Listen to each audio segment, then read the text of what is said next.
Okay, I'm back. Hopefully everybody can find me here. I don't know why doing the equivalent of turning it off and back on again made it work, but here we are. Anyways, welcome to the stream. As people are starting to come in here, this is my new and improved lab, as you can see. But those of you who've been following my Twitter feed, you've been noticing that I've been talking about the circles of Mac classic programming hell. Let me see here if everything's good for Twitch and so forth. I got to go ahead and make certain that the link to Twitch TV is working perfectly. Let's see, tweet.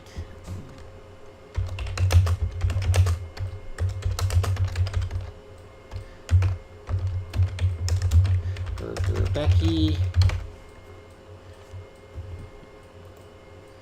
There we go. Anyways, hopefully some people will follow me onto this channel. Ah, good. I do see I have 6 victims. Well, today's topic is going to be about Mac classic programming hell. This weekend I decided to take on a little project. It's been on my bug list for quite some time. Those of you who know me know that I maintain a library called BurgerLib, which is what I use as a basis of pretty much every game I ever work on, because it is essentially, imagine SDL except on steroids, in which in addition to maintaining audio drivers, video drivers, it also does compression, file management, a bunch of high-level functions as well. But its thing is that it also runs on pretty much every platform known to man. So one of the platforms it does support is Mac OS Classic. Now, when I say Mac OS Classic, there's a caveat. It has a minimum requirement of Mac OS 7.1. 7.5 is preferred, and that's usually what I use as my baseline is 7.5. So therefore, things like the Mac Pippin is actually supported. But things like the old, a vast majority of the old PowerPC Macs, and a large number of the 68020 and higher Macs are actually supported.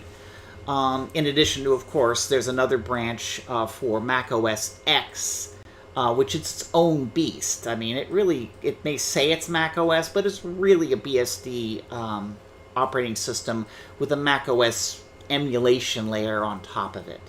And then, of course, there's iOS and stuff. And, of course, in the past couple of months, on my weekends, I'd be doing a bunch of check-ins where I was doing separating things like for the Darwin code. But there was a problem in which the macOS Classic code kind of gotten stale when it came to file management.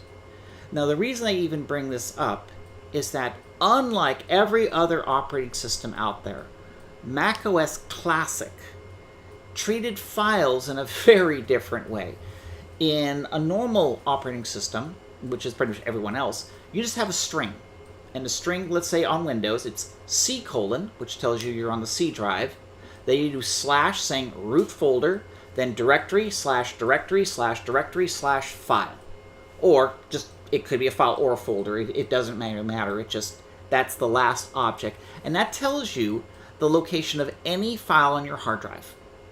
And that also goes for any drive. You can go D:, E:, or if it's a server, you start with / server names and then the rest of it.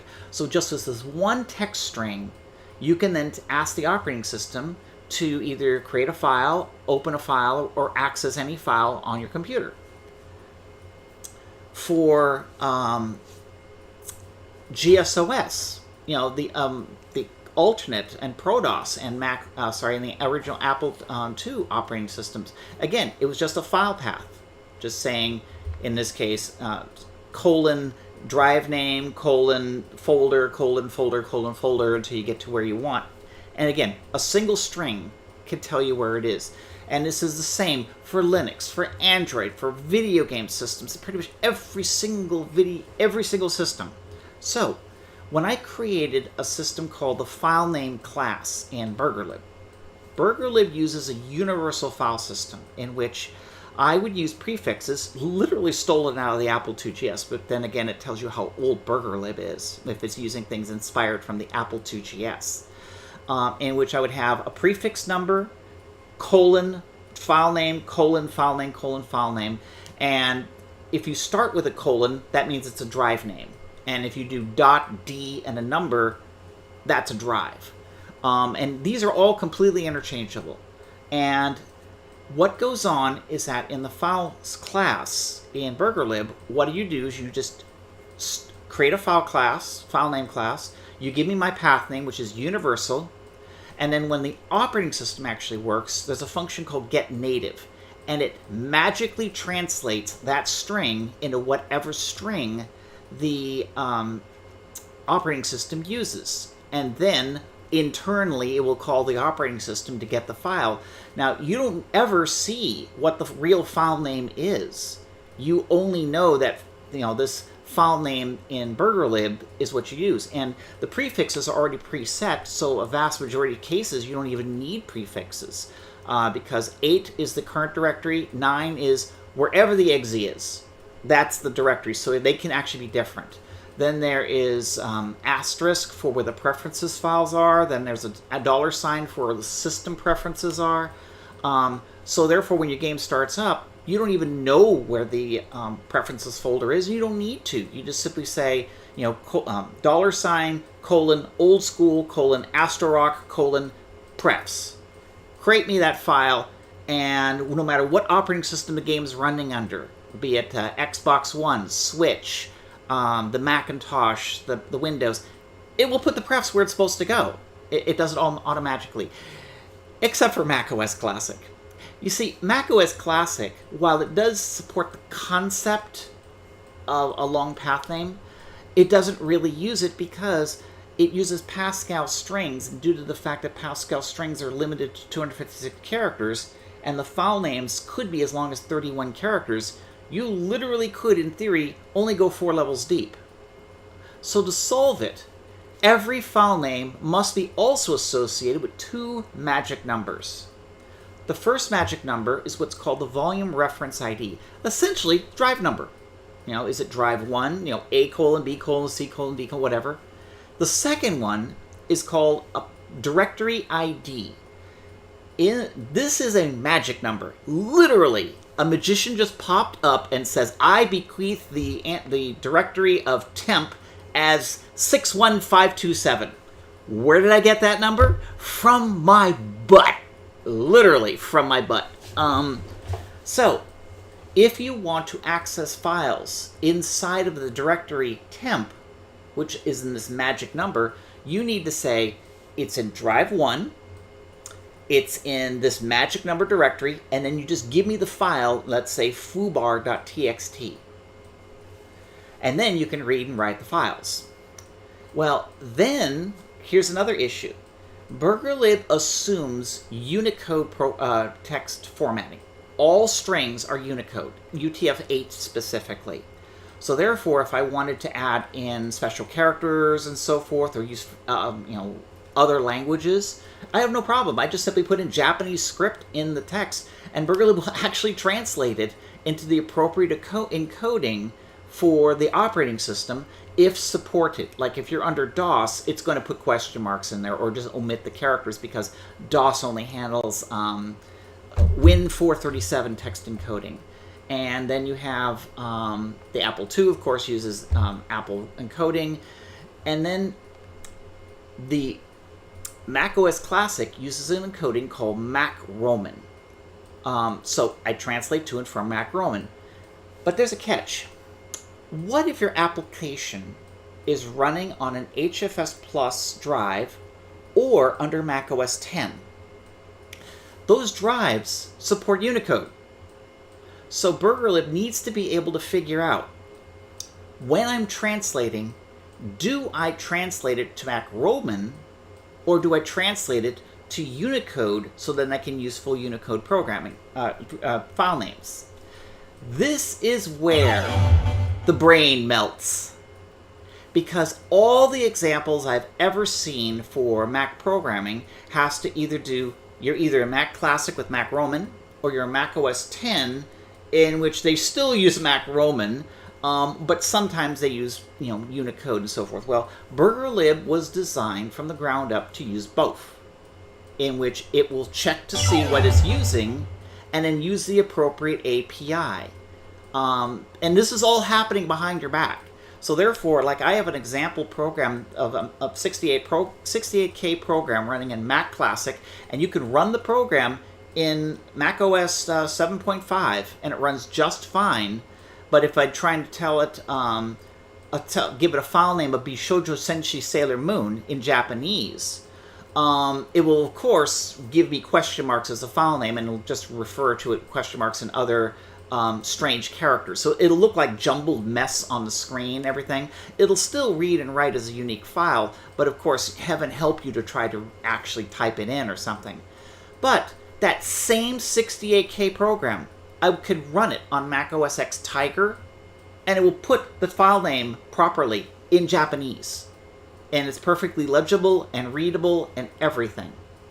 So therefore, to support this, what my software does is that it does a couple of checks after the file manager is started up to determine what version of macOS you're running, a listing of the volumes and what things are supported. But those volumes, by the way, have to be checked at runtime anytime you access the volumes, because you can change volumes. I mean, there's a thing called, CD-ROMs. You can push the eject button. Floppy disks you can eject, or you can unmount a USB drive and mount a new one. So you can't just say, hey, read the volume, give me some settings, and use them permanently. No, you got to check every freaking time.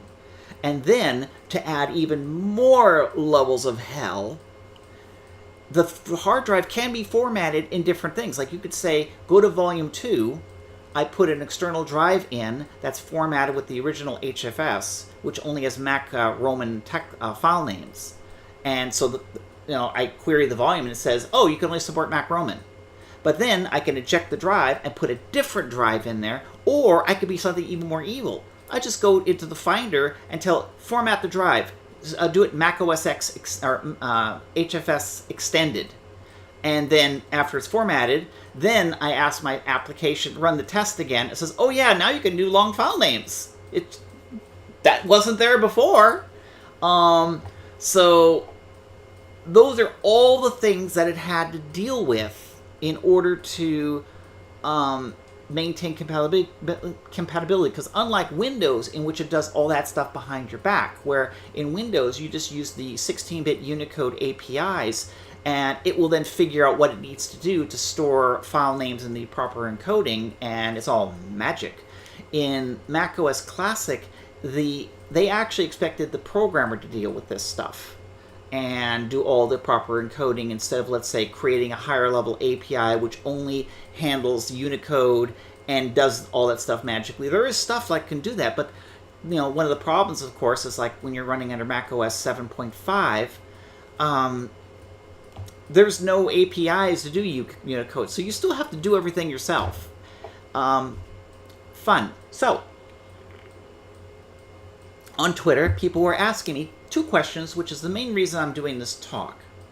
First question is going to be, why don't I use more files or more extra files, which are sample code that was distributed by Apple back in 1996 through 2003? And secondly, how in the hell am I able to test on all these different platforms? I'll answer these questions. First question, of course, is what about these examples? Well, the problem with examples is that they suffer from bit rot, and in a majority of cases, example code is never really unit tested. That is, it runs on my machine.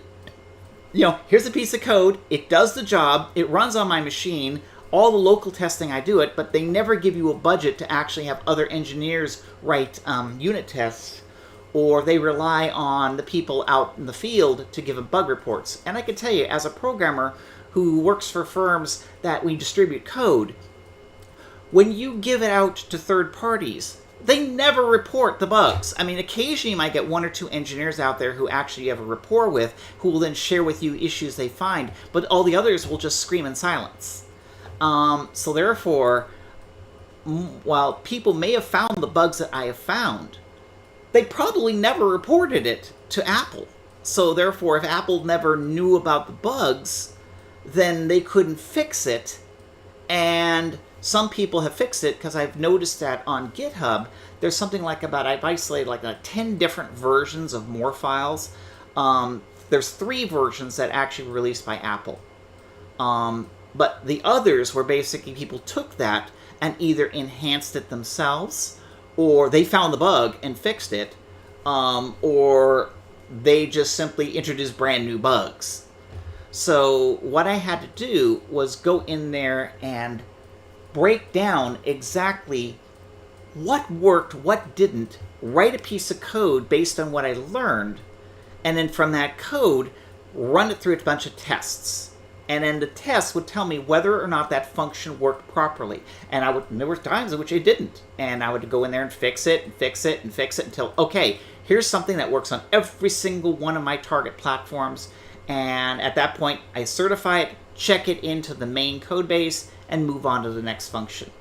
And so as a result, every single function in my file manager right now, with the exception of copy file, because that one I ran out of time. My weekend's over now. I'm doing my actual work, because as soon as I'm done with this broadcast, I got to get back to my real job. But the issue is that copy file had to do a lot of little magic behind the scenes that even my old version of BurgerLib didn't, such as like copying comments, which is like when I saw the code saying, copying comments? Is that even a thing?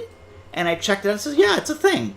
In Mac OS, you could just do Open Apple I on a file. It shows preferences, but then there's a little box that says comments. You could type in a message, and what it does is that the Finder stores metadata in some god-awful place, but it has nothing to do with your file. But it's expected if you copy a file, it copies that comment with you. So instead of the operating system copying the comment, you have to rely on your own self to copy the file. Because when I saw like there's an operating system function that on volumes that support it called copy file. It's like, cool, I'll just call the copy file function. No. Once you copy the file, then you still have to manually copy the comments.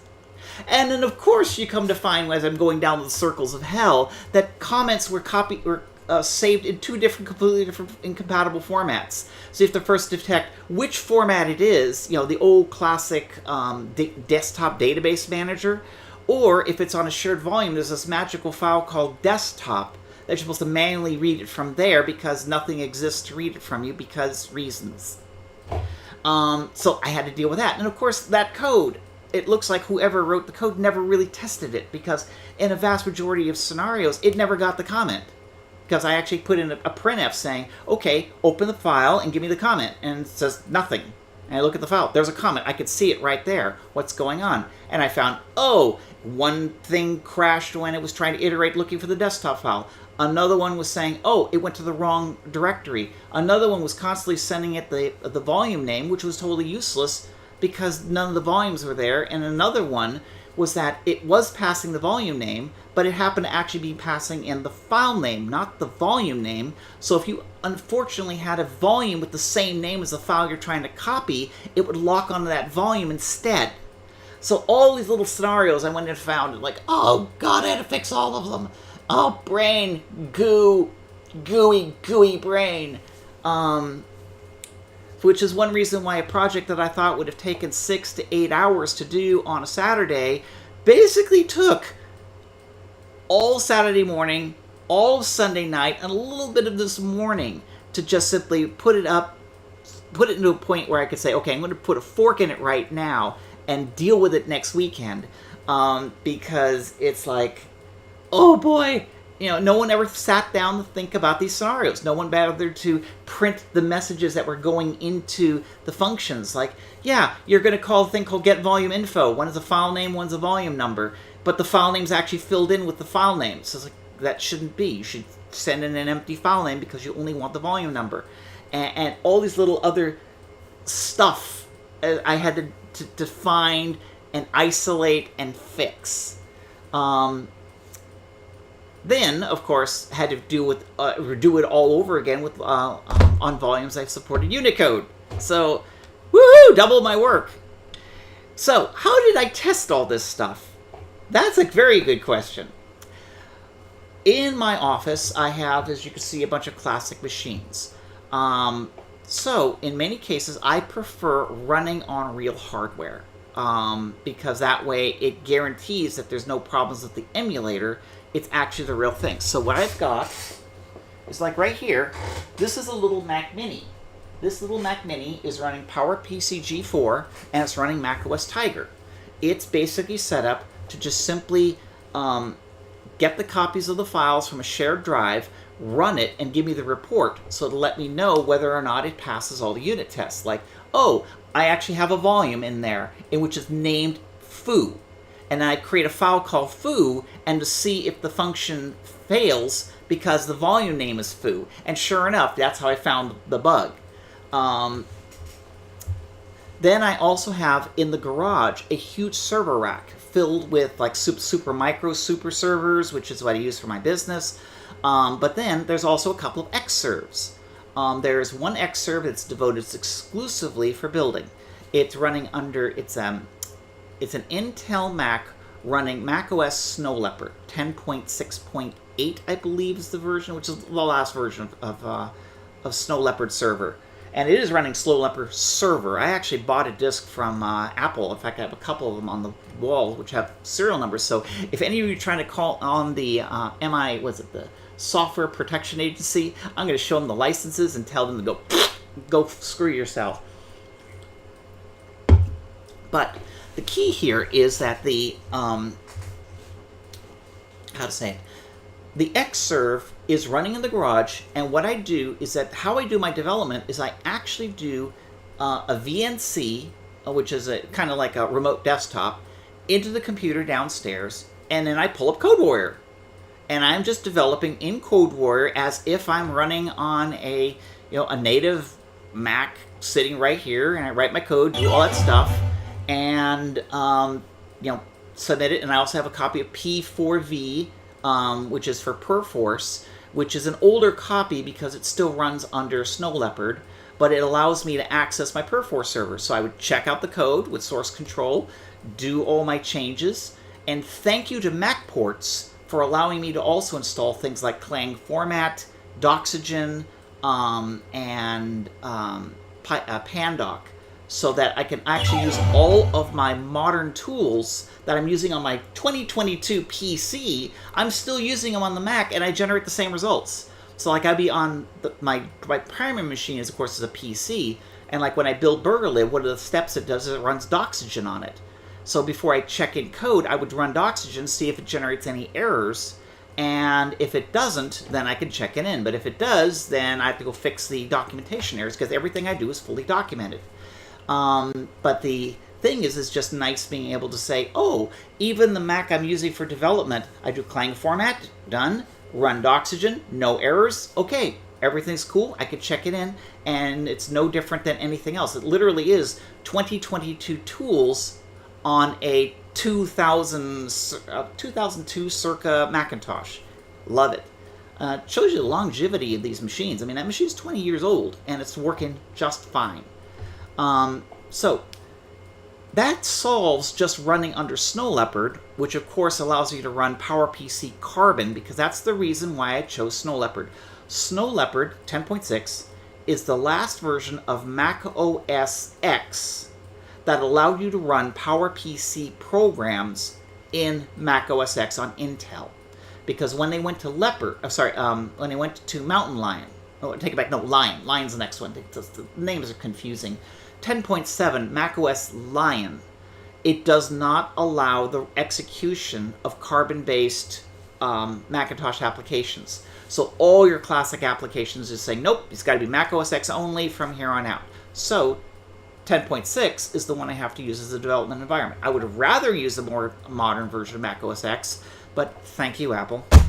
But anyways, I would run the tools, do everything, and then run the Carbon version, and would let me know at least preliminary whether or not the software worked.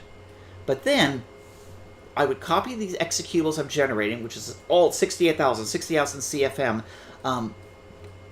PowerPC, both Carbon and non-Carbon, and I would put them all on a shared drive. And then I would have a thing called Basilisk 2. Now I have a copy of Basilisk 2 running on that Xserve. And what it does is that I have on it a volume that's formatted with macOS 7.5.3 and another one formatted with 8.1. Now for those Mac aficionados, macOS 8.1 was the last version of macOS that ran on the 68,000. But it also was the version that ran with HFS Plus volumes. So therefore, it technically can do Unicode volumes, Unicode file names, so I can actually type a file name in Japanese and it would be visible just right fine in Japanese, but it also runs 68K programs, which is why, okay, the 68K version needs to at least be aware of Unicode file names. So Basilisk 2, I would load up the 7.5, open up the shared folder, run the apps, verify that only the 68K apps would run, because since it's a 68K Mac, none of the PowerPC apps would ever run. They would just say blah, blah, blah, blah, blah, blah, blah. But it would run what I would call the CFM version of 68K. I would run the classic version of 68K. Then I would run an 8.1, do the same thing again, verify that it all works.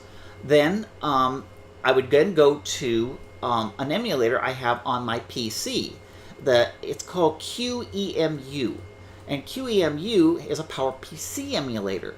And what it does is that I actually have an install of macOS 9.9.2 on it.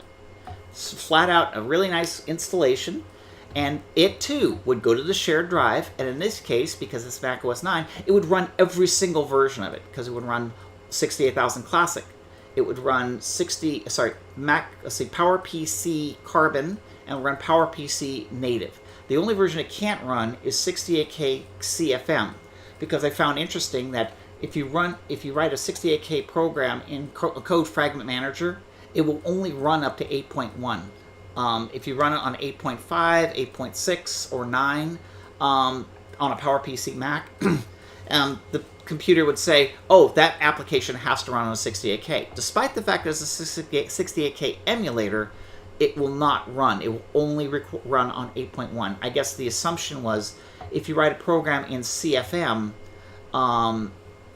then you have to also build a PowerPC in CFM, i.e. any PowerPC version, merge the binaries, and then the one binary would run on both machines. But of course, since 68K only ran up to 8.1, there was no reason for it to run on 8.5, 8.6, or 9, because, they would be assuming you built it for PowerPC as well. I can see that. That makes sense. It would also allow me that in BurgerLib, that if it detected it was running under the 68K CFM version, I actually have if-defs in the code saying, do not even bother executing the higher level code or something like that, because it simply does not exist. Because you'll never be running in 8.5, you'll never be running in 8.6, so don't even bother looking for APIs that would be running in 9.0 exclusively, because there is no point. So that's what I did. I'm going to go, and then finally I have another Mac Mini right over here. Let's see about Juno. This is an Intel Mac also running Snow Leopard, but this is essentially a mirror of the Xserve downstairs. This is my backup machine. If in the event the Xserve ever fails one day, like one day it doesn't start up anymore, etc., this actually has a copy of all the dev software, and since I keep everything in source control, I literally would just have to open this up, pull perforce, do a get, and then start where I left off with minimal changes until eventually I can pull the Xserve out of the rack, put it on this table here, and find out what's wrong with it. Because I've actually had that happen, in which I would have a server for whatever reason, or like a desktop machine, just fail for no reason. And then I would have to switch to another machine temporarily until I have some time to repair the initial machine. I'm going to go ahead, but that's essentially what I'm using for testing. Basilisk 2 on my Xserve for 7.5 and 0.3 and 8.1, and that's 68K. Then I have a QEMU for PowerPC 9.9.2.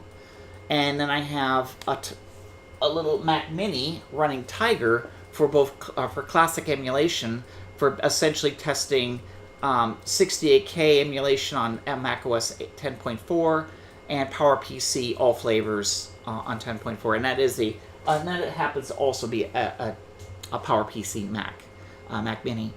And then of course down on the floor, which I haven't fired up yet because that's going to be fired up for the final test, is an actual G4 Quicksilver Tower, and it has on it, it natively boots 9.2 and it natively boots macOS 10 Tiger. No, I take it back. That one's actually running Leopard 10.5. But that's the one I used for actual, okay, I want to run it on a real machine, I run it there. I have next to it, I have a Mac Quadra, a Quadra 800, which has a dual boot drive, which has 7.5 and 8.1 on it. So then that one too will be the one where I do the final running on the real McCoy. Because occasionally you find things that work great on an emulator don't work on the real thing. So you still got to test it on the real thing. So now I'm going to go answer questions before I get back to my boring, miserable life. Vince94 writes, wow, I caught a stream. Yes, you did. Mrs. Argent writes, I'm actually in the middle of tinkering with a G5 right now. Are the ones that can be converted into an Xbox 360 Xenon Alpha Dev Kit, actually? Oh, okay.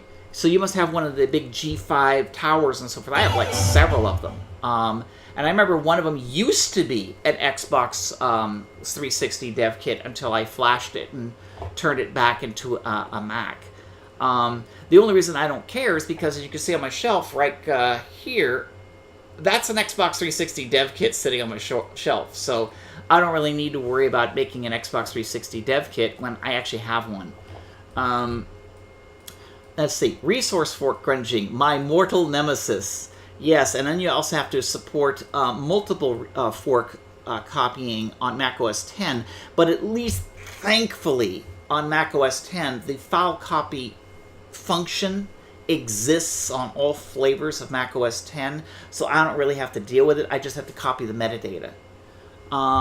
Someone named MCJXMCJ writes, gotta love macOS /volumes.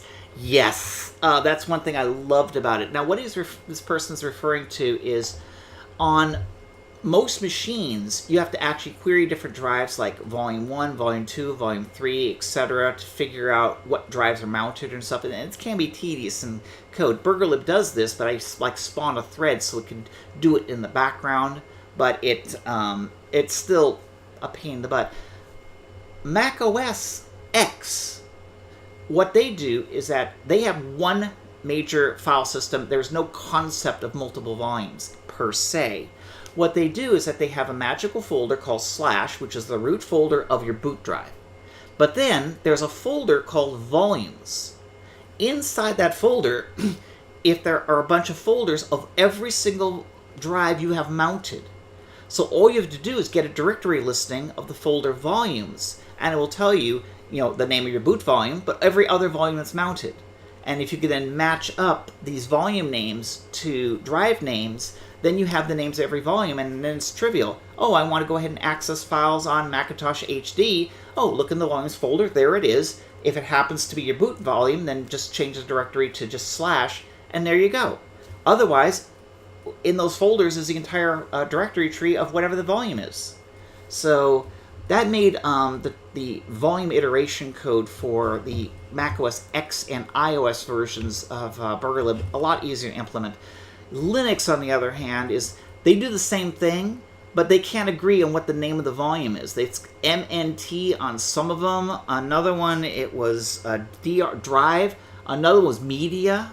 So you have to process these text files in Linux to figure out where those names are, and then from that you then iterate through there, and then you have to worry about which ones are actual block volumes and which ones are character volumes because it names them both. Linux was like, oh, why? This is what happens when you write an operating system by committee. MCAJ also writes, changes the while location with rename of the drive.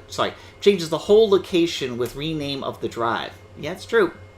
The stream has been blessed by cat. Yes, it has. I have several cats. They usually sit on that table there and just gaze at me and judge me silently. Let's see. Yold Mojibake. Ah, yes. Okay, sounds like Finder. Looking at you, DS Store. DS Store.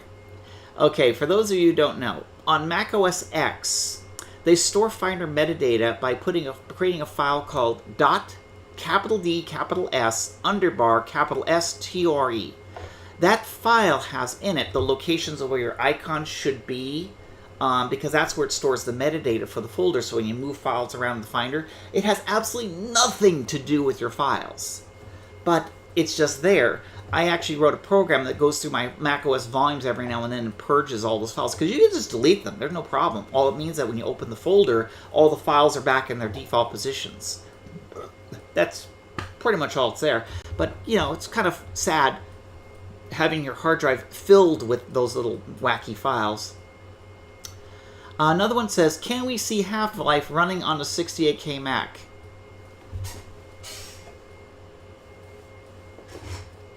Maybe soon. Depends on whether or not I can bribe Gabe Newell, but then how can you bribe a man who owns more money than God? So, yeah. Next, I've experimented with Sheep Shaver, but I'd love to get an old Mac to experiment with. That's Vince94. eBay? But my recommendation is find a local retro enthusiast group. Like here I live in Dallas, there's a Dallas Retro Enthusiast group. Many people just give you a computer. You say, hey, I really would like to get a Mac OS 68K. And then there'd be like half a dozen people with like 12 of them each. And they go like, you want to take one off my hands? Please, I'm begging you. I literally do have machines I've refurbished and are just sitting around going like, yeah, that was fun. But yeah, for the cost of shipping, I'd be happy to send you one. Mostly because it's like, I need the room. Then let's see here. By the way, that ZASH 3D source is still sitting on my hard drive waiting for a PPC support. Yeah, we can work on that. But right now, I only have limited hours of the day, and my first thing was I was trying to focus on File Manager for the Mac OS, and it just took all my entire weekend. QEMU is a suite of system emulators, and yet not perfect, but 922 can run on a QM system PPC. Yes, that's true. And I will have to say, I'm going to make a commentary about the state of emulators I have. Seriously? These emulators, while they do the job, their user interfaces really bite. Oh my god, they bite. QEMU, if it wasn't for somebody already pre-packaging a copy of QEMU on macemulation.net, I would probably have spent my entire weekend doing nothing but setting up QEMU, because all GitHub does is, here's the source code, good luck. Okay, I have to build it. Okay, I need this tool, that tool.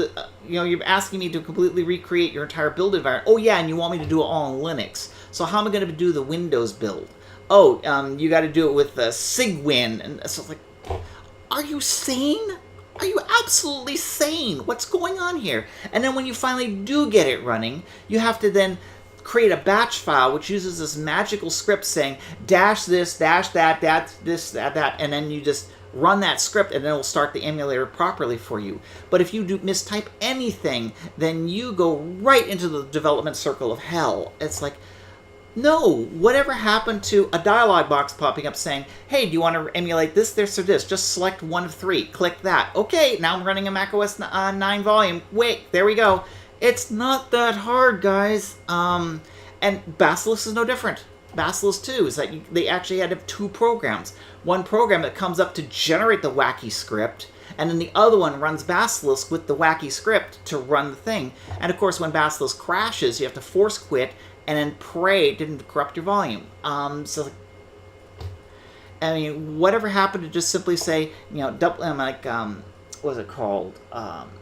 Sheep Shaver at least tries to do it right, which it runs up and it has a bunch of drive icons and stuff, and it's designed to emulate an Apple IIgs, and it does it really well, and it doesn't require you to learn any scripting of any kind. It just says, here's the menu, here's the dialog box, just click what you want, okay, run the emulator, done.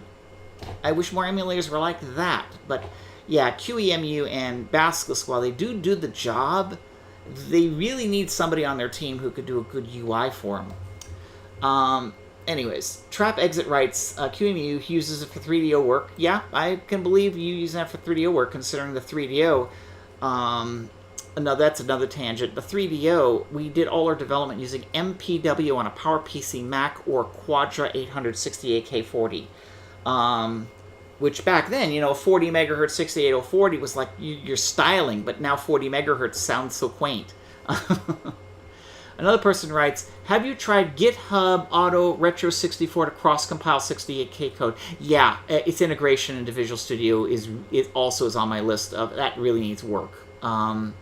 Retro 68 is great. I used to build my Game Boy emulator. What kind of projects are you working on for Classic Macs? Okay, I'll ask that one. Classic projects for working on Classic Macs is right now I was just mostly wanting to make certain that the unit tests on Classic Macs for the file system manager pass.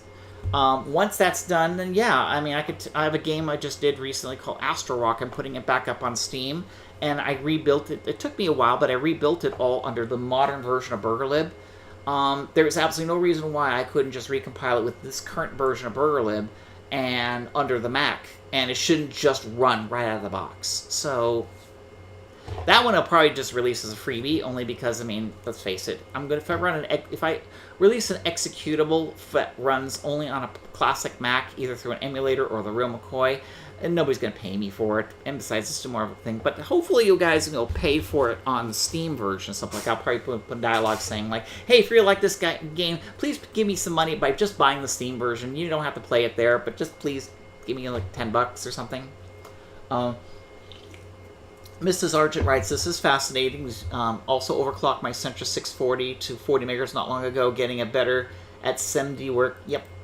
SIMD, you're probably thinking of Altavec. But I don't know if the Sentra 650... Did the Sentra 650 have a PowerPC by Altavec? I don't know. There's so many of them. It's like...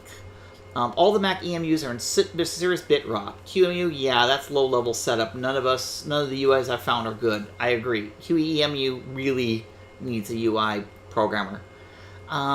Jay Thezy says, I had similar issues with getting MAME Apple II configuration just right. Literally just give me a list of all the command switches is apparently a bridge too far.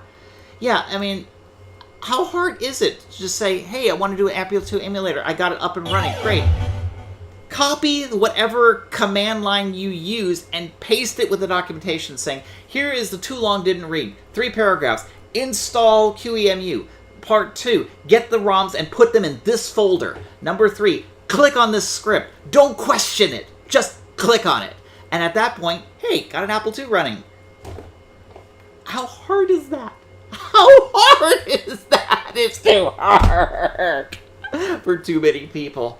Vince94, I've wrestled with Cygwin and all that goes stuff in Windows. Horrible time. Comments in the code like, we use memory mapping in Linux. It's fast. Yeah, but memory mapping on Mac OS and Windows is not fast. So, yeah, there was this one game I worked on years ago called Settlers 3, and it used memory mapping for all the graphics.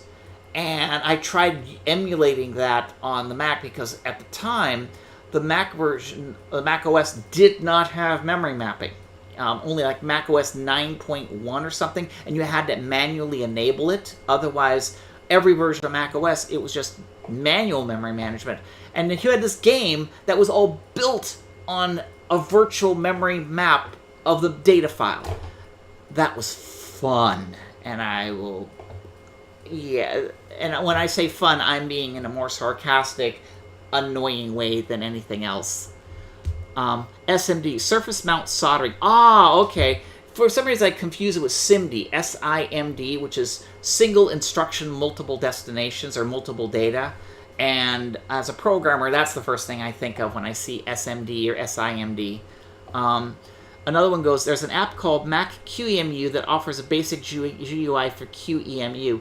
Okay, yeah, but the trouble is that, like another person said earlier, QEMU suffers from bit rot, plus the fact is that a lot of programmers these days tend to upgrade software for the sake of upgrading software. Examples, I've actually pulled out source code, some shared GitHub-based open source stuff, and found that for no reason, somebody rewrote out certain functions in C++14, in which it requires a C++14 compiler to compile these functions.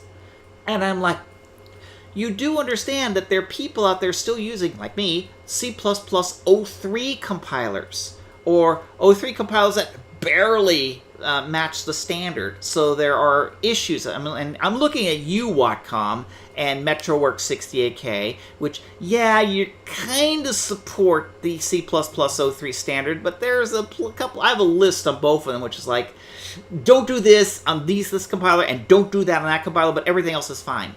Now, if you look at my GitHub and BurgerLib, you will notice that I have macros where C++17 and 11, 14, and 17 keywords would be placed.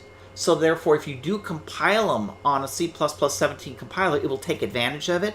But because I'm using these macros, it will then still compile just fine on a C++03 compiler.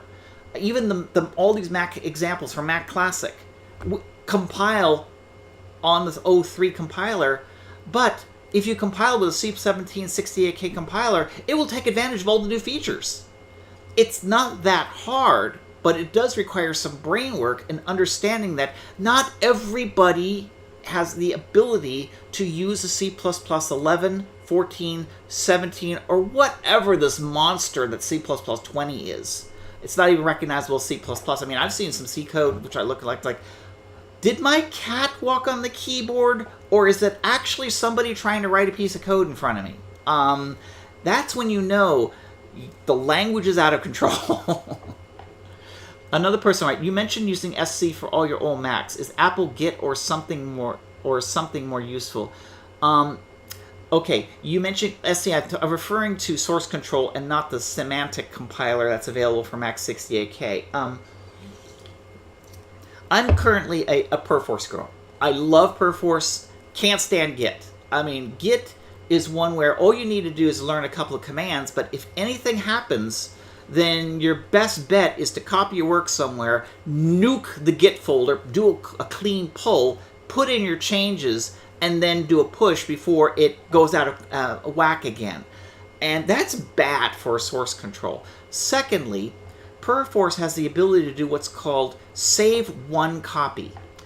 So what I did is like the binaries of BurgerLib. Whenever I check in a copy of BurgerLib into my source control, I have a series of machines that is a build bot. What it will do is it checks for Perforce change, it pulls it down, puts it on 3 different machines, a Mac, and 2 different Linux box, and a PC box, and it builds everything. Then it takes all the binaries it generates and checks it into Perforce. Because it only keeps one copy, it's not filling my Perforce backend with a billion copies of binaries. It's just keeping one. It's the equivalent of just saying, here's a shared folder for everybody, just get your binaries from here. Instead, it's constantly auto-updating, and therefore, if anybody's on a project and they need to get the latest version, they just do get, and not only does it get down the source code of whatever project they're working, it pulls out all the latest binaries of BurgerLib or whatever other libraries they're using, so it keeps everybody up to date and in sync. Let me see Git do that. Git is great for just source code of a large distributed project like Linux, in which people may or may not be online all the times. But the downside is you got to have a complete copy of the entire changeless database from the beginning of time on your machine, which can waste a lot of space, like, let's say, Linux. Or if you have binary files, there's this thing called Git long binary LB something, LFS, that's it, long file system, which is essentially them trying to integrate some features of Perforce.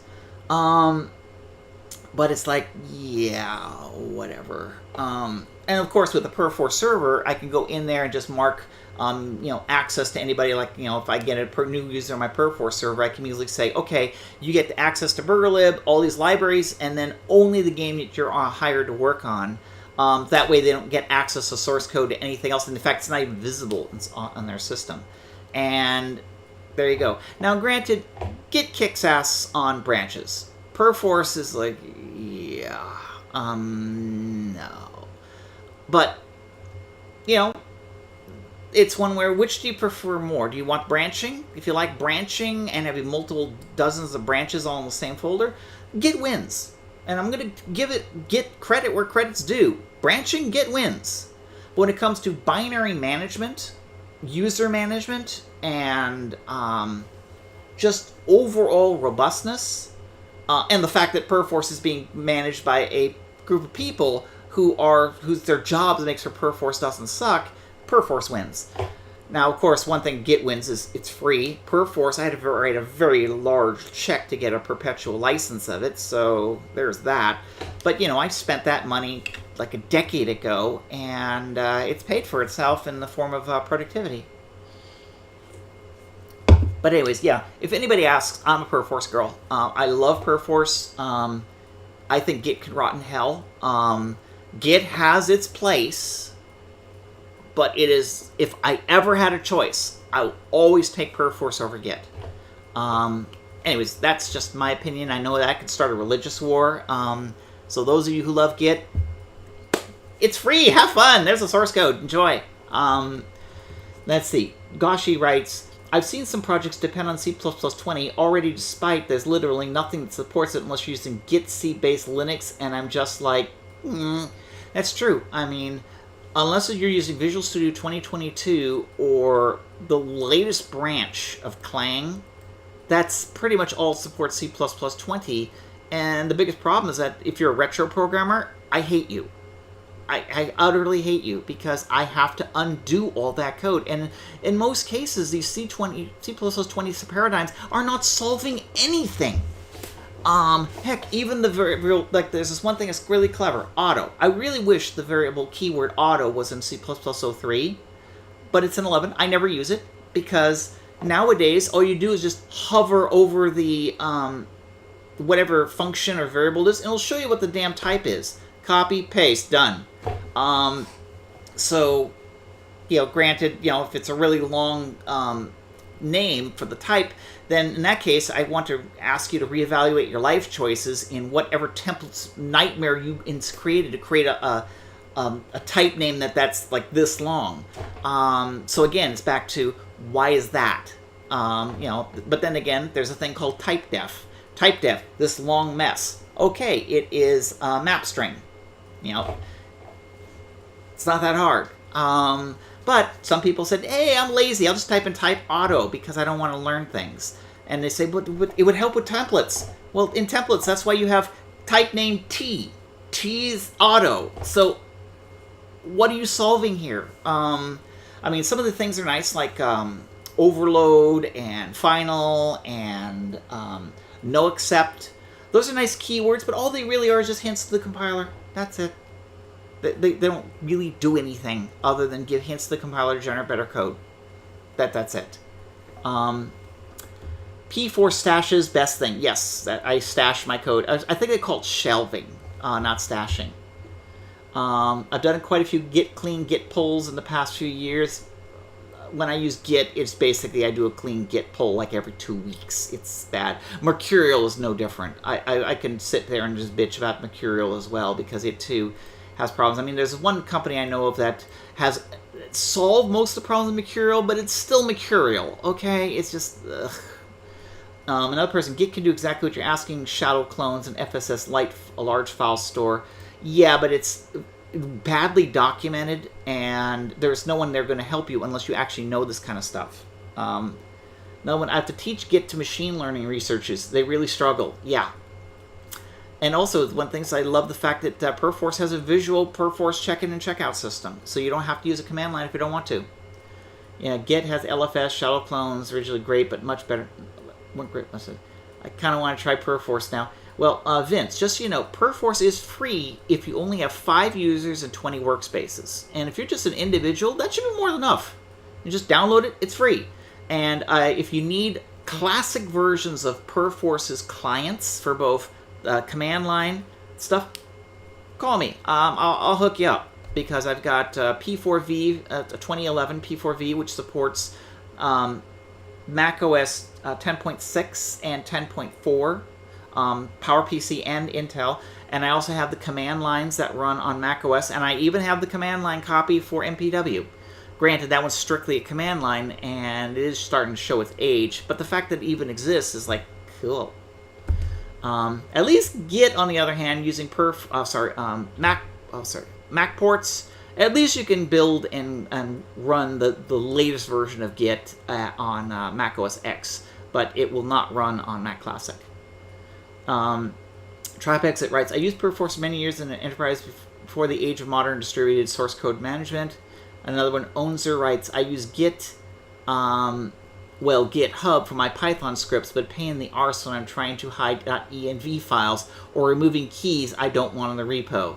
Yeah, that's another thing. Well, there's a thing called git ignore. You should look for that. Git ignore, you create that file and then type in the names of all the files that you want Git to never, ever, ever see, and that will help you, from ever checking in a key file, because much like the blockchain, if you check something up in there, it's up there forever, meaning that key is now garbage and you need to dispose of it, create a new key, and in some cases that's a bloody hassle.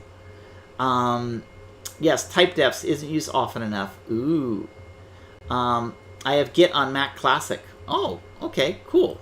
I don't think it's the latest, no HTTPS protocol, but it's enough for me. It's included part of Mac Relics. Oh. Now, Mac Relics, that's a new word on me. I'll have to investigate. Something to do for the next weekend. But, however, I'm going to be starting to close this because it is starting to get around lunchtime, and then I have things I actually have to do, which has nothing to do with, Mac Classic programming. So, getting ready for yum-yums. But, I'm going to be at the the Classic Computer Foundation in New Jersey next weekend. I'm going to be doing several talks. One is going to be about Apple II programming. That's going to be on Friday. I'm going to be on a women's panel on Saturday. And then on Sunday, I'll be doing a discussion about winning the Atari 2600 Space Invaders tournament, which is something I've already hashed over several times, so I'm not going to do it again here. But if you want to see me live, it's going to be in New Jersey, the city of Wall, New Jersey. I've already tweeted about it. I'm going to post some more things there, but yeah, they invited me, and they want me to come ahead and speak, so I agreed, and I will be there. It is short notice, really short notice, but I hope to see you all there. So, anyone else, last minute questions before I go ahead and get back to my boring, miserable life? Okay, well, you go follow, please, everybody, follow me on Twitter at BurgerBecky. I'm on Facebook as well, but YouTube, BurgerBecky. This is being streamed both on Twitch, Facebook, and YouTube.